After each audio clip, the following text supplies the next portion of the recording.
It still feels quite weird at the moment, to be honest. It's still sinking in. I'm not sure if I'll ever get used to it. It feels weird writing it down, but it does feel like a real honour, and I'm absolutely over the moon about it. So when I found out, it was by email. I think it was a Friday night, and I was in the middle of cooking dinner and just decided to check my emails, which is quite sad, isn't it, on a Friday night? And I saw the email then, and I had to read it again about 3 times because I was convinced that I must have read it wrong and there was some kind of mistake, but it said the same thing each time I read it. So yeah, I was really shocked, but really, really pleased.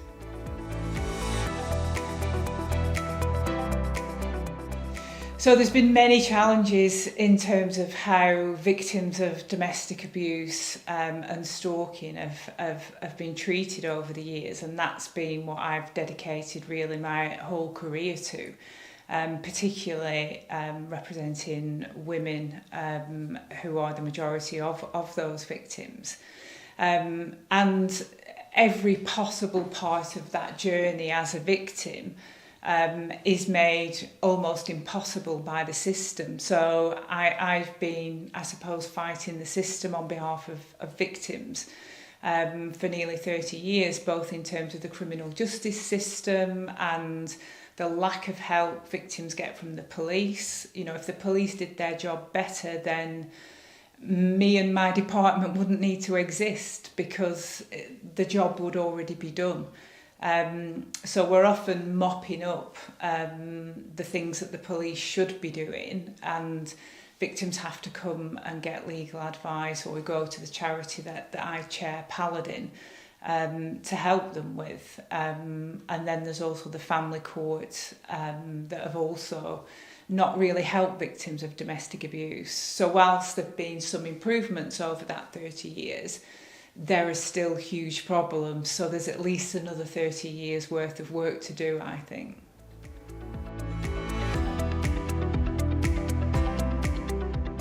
So as part of my role within Paladin, which is the National Stalking Advocacy Service, that's the charity that I chair, we campaigned in 2015 to create a criminal offence of coercive control, because most people were quite shocked to hear that emotional abuse and coercive control wasn't capable of being prosecuted.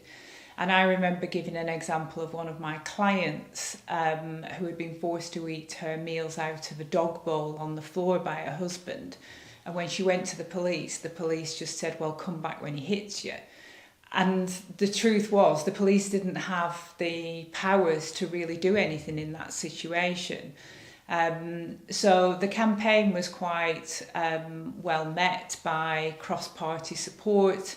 And quite quickly we managed to convince the government to create that criminal offence of coercive control. So I'm really proud of the work that we did in respect of that. And I think that has made a real difference to women in particular's lives.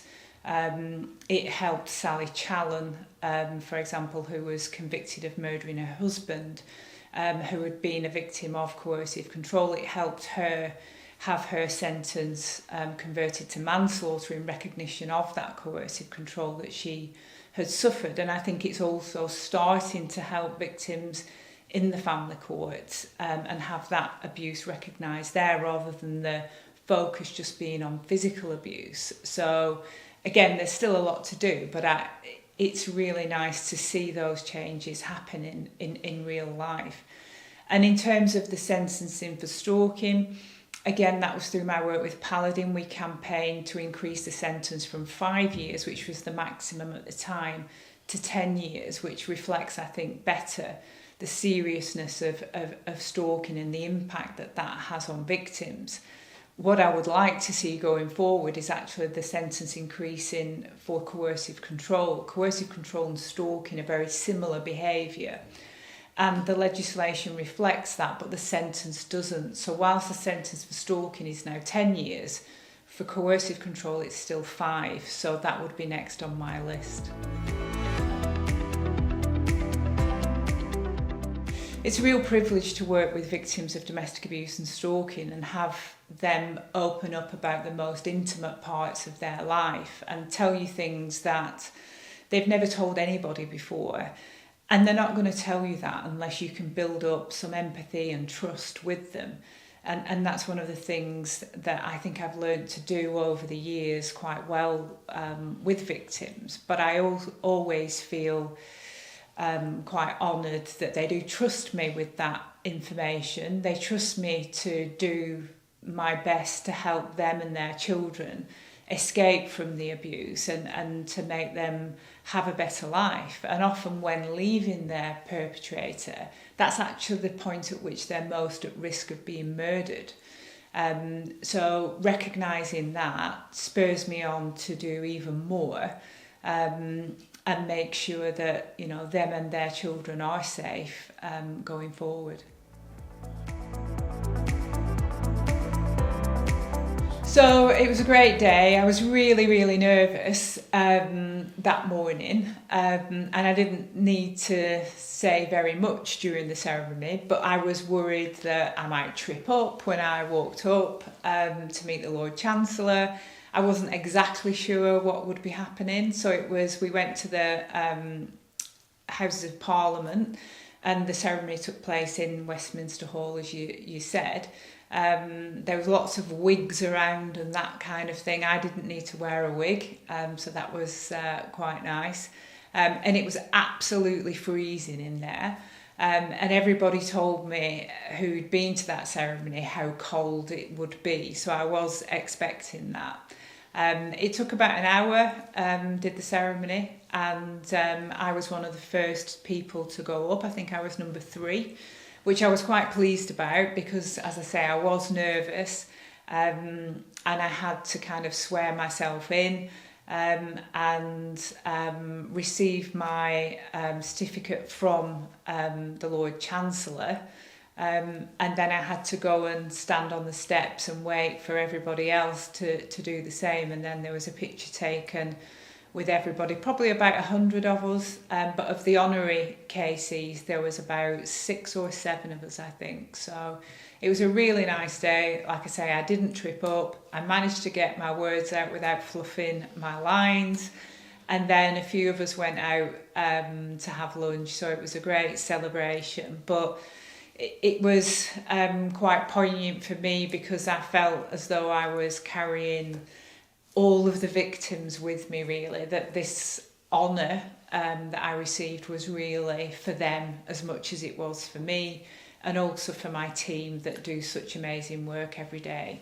And it's not the easiest work to do. You are dealing with very difficult, dangerous men often, and we receive threats and, you know, different stalking behaviours from these people quite often, and obviously we're dealing with really quite gruesome details in terms of what's happened to our clients and children, and we feel passionately about it. So actually, you know, whilst we try not to get too involved, it does stay with you. So it is difficult work, but it is really rewarding. And the 24th of March was the day of my reward, I think, for the 30 years, and I really felt that. But like I say, I want to dedicate that to my team and all of the victims.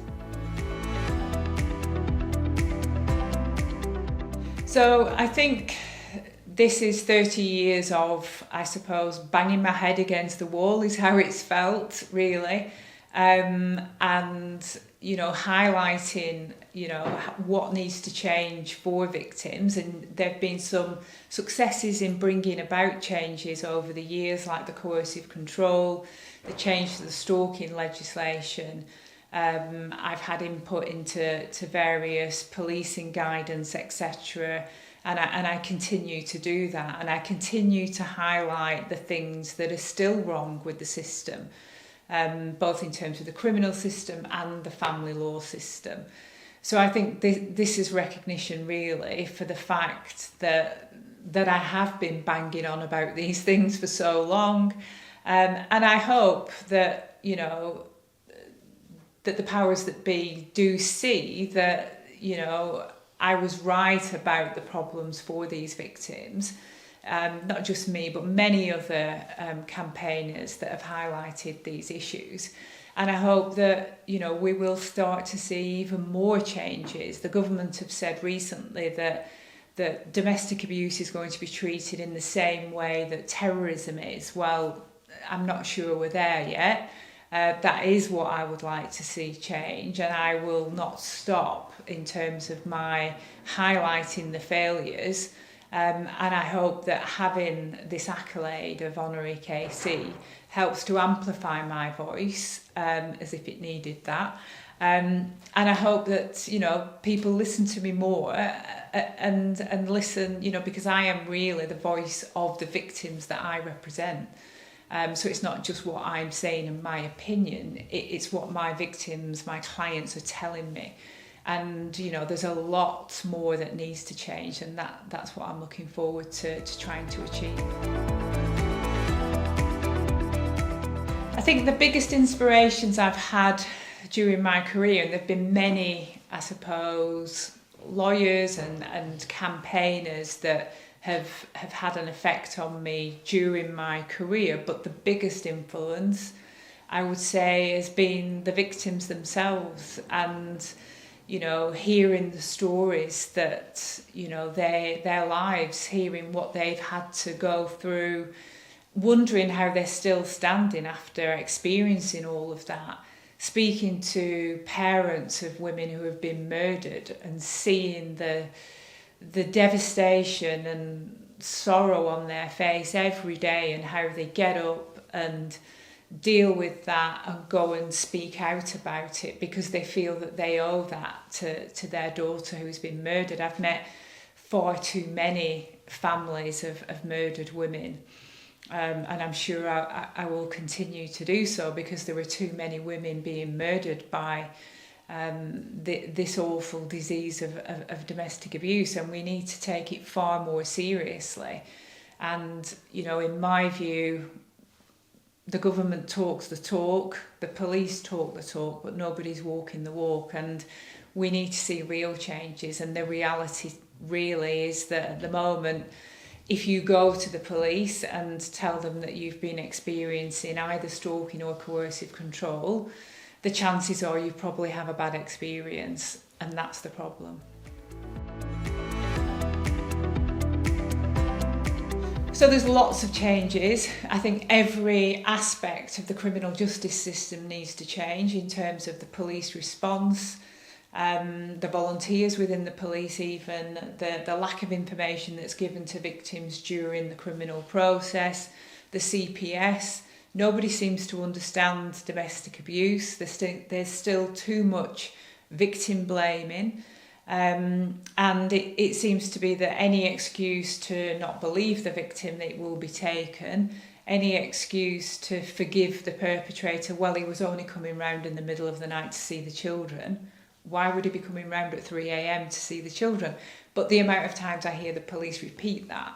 There are loads of things within the criminal justice system. We need to see more men being charged in respect of these offences, more cases getting to court, and more robust sentencing in respect of this. There needs to be consequences as well, I think, for failures. And I think just to say, things will improve, lessons will be learned, that's not good enough. We've been hearing lessons will be learned for 20, 30 years in respect of the police. I want to see police officers losing their job, losing their pension if they are letting down victims, because that's leading to women being murdered and parents losing their children, as I've mentioned, and there's nothing worse than that. So we need to, I think, be quite tough in respect of this. And similarly for the family court, judges need to really try and empathise with victims rather than blaming victims. And I still hear that every day, victim blaming going on in the family courts, or well, yes, he was abusive to you, but how is that relevant to the children? So there's still as much that needs to change now in many ways than there was at the beginning of my career. And the more you work in it, unfortunately, the more you realise there are issues which need to change. So yeah, there's still a lot to do.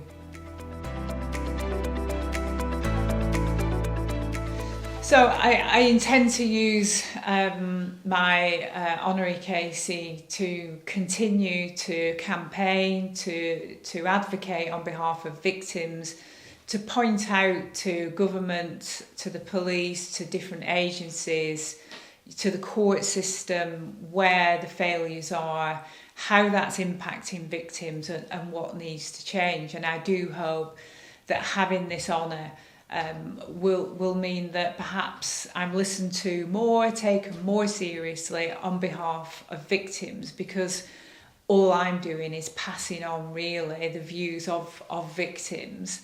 And there is so much that needs to change. I do feel as though it's been my life's work really to try and effect small pieces of change along that time, as have many other campaigners. And I see myself just continuing to keep doing that because there's so much to do.